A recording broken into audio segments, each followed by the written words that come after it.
only thing that you will change, of course you can do your own storm, you can do your own simulation, that would be great. The only thing that will change is there's a DM here that I went online and I got it, and I chose a study site. You could choose whatever you want and do it. If you get a DM for Japan, you can use Irene as a storm surge. So find a place where Irene went by so you can use that to see some flooding. But other than that, it should work. So let's see if our change works. So here's what I downloaded. This thing here called ARC2, a GIS file, which really is an ATSR folder that has a 13, a 14, a 15, a 22, and a MaxL, which is the results. Which is what you should have gotten for the last homework. All I've done here is I ran Irene with the 13. So it's the same thing you guys had. So you can use your own files if you want. I just had it here just so everyone's on the same page. And here's a DEM that I downloaded from the National Elevation Data Set. And here's Storm Surge tools. Okay. So I am on ArcMap. The first thing I wanted to see here is to figure out if my tools will work or not. If you're working on lab, you might want to check your extensions. And we do have spatial analyst, and we do have 3D analyst. That should be enough for now. Okay, so I'm going to make a connection. Let's see. Okay, that will work. Here's my thing. When I open ARC2, I see here two boxes, which look exactly the same as your actual ARC2 box. And I'll open so you see it. Only difference is here it is. Here they are. So if I throw it here, if you remember from our water resources class, here it is: hydrology, flow direction, flow accumulation. You guys remember that, right? So the difference is now we have our own. So we'll start with pre-processing. And I'll tell you guys a little bit of history behind this. We had an undergrad, Eric, that really helped going from Python scripts to toolboxes. And I kind of tested, but we were busy, and so I really appreciate feedback on those. Because there might be things here that don't work, so you guys let us know, and we'll try to fix it. But the Python scripts all should work. So the first thing I'm going to try to work on is my mesh. So I'm going to import my nodes first. So I open here mesh, and there's a script here that called import nodes. And if I click on it, it's asking me, what's your Fort 14? So I'm going to find my Fort 14. Here. Yeah, that's my Fort 14.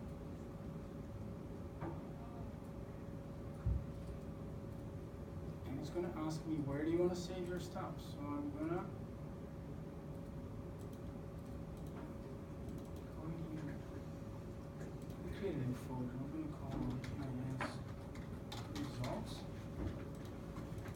I'll try to keep everything in here. I'll call it node. And it's doing this thing, and it's talking to you, and it's telling you what's doing. If you read it here, I'm saying this ATSR grid has 126. It depending how many nodes you have, it might take half an hour, 3 hours, a minute. On my computer, this took like a minute to run. So, is this going too fast, or are you guys following me? Yes? Yes. I mean, I'm writing at it. Okay, but is it making sense? You've used ArcGIS? Yeah, but I haven't used this one, I guess. Is this the storm surge? Oh, nobody has. Okay. You're all in the same boat. Okay, cool. Nobody has.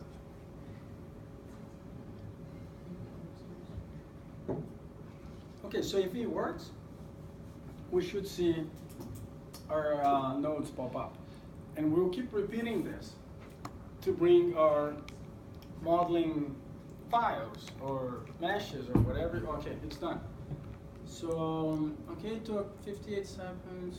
Okay, seems like it worked. There it is. So here's our mesh. Here are nodes. They're points now. So we went and we created a GIS file. If I right click here and I open my attribute table, we have a node ID.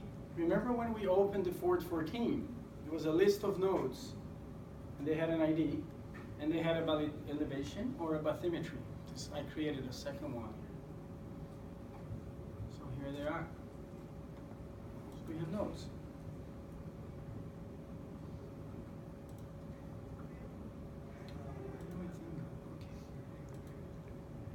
Let's also try to get my 422. So it asks me for my 422. Choose my 22. And I'm gonna see 422 TNT. Let's see 422 line. Or should I call it storm path? I guess that's more.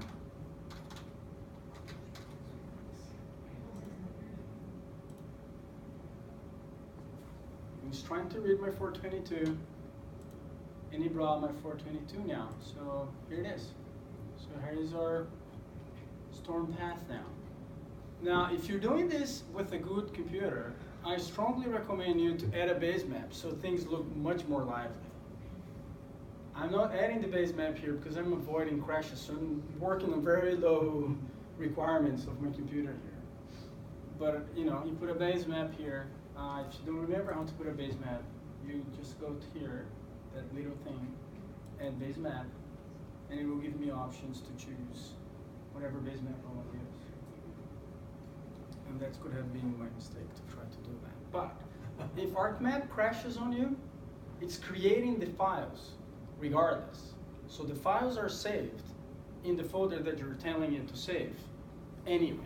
So you can just pick them up, and here are the base maps. So I'm gonna not do a base map for now.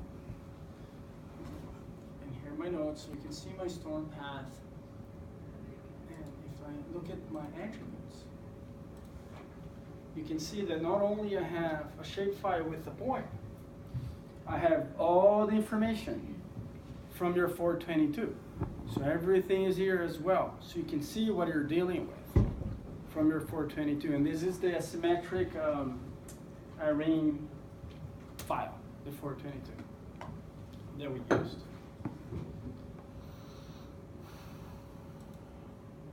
So you could, for example, see this.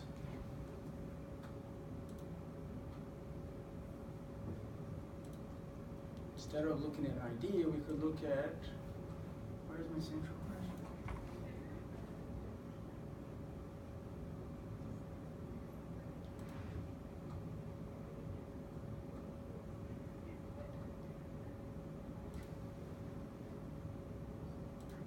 That is what I want. That's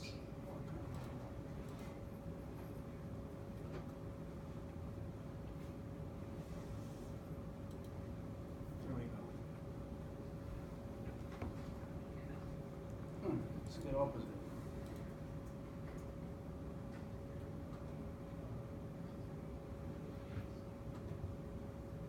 Trying to flip symbols. Yeah. Right click the range. Oh, there we go. That's what we want. All right. That's what we want. There you go, right. So, you know, we can classify things and we can see things in our QRS, so we can play with that all day long if you want. So before we run out of time, here's where you import your remaining in and all your parameters from the 413. You can also create import elements, import the boundaries, and things like that. And you can also import your recording stations from your 415. So you can do all that. And if I remember correctly, you can update a Ford 15 from here if you have new recording stations. That was the goal. I'm not sure if this works. The script works. It doesn't? I don't think so. We should try But that. it might. It might, because if it's here, it supposedly has been tested. So, what I wanted to show you guys in our last 20 minutes is import results max, and you can also import a 63. If you have a very long 63, be careful because this might take forever. Remember, the 63 files are really big, or they can be really big. But the max files are usually fine. So I'm going to import my max out.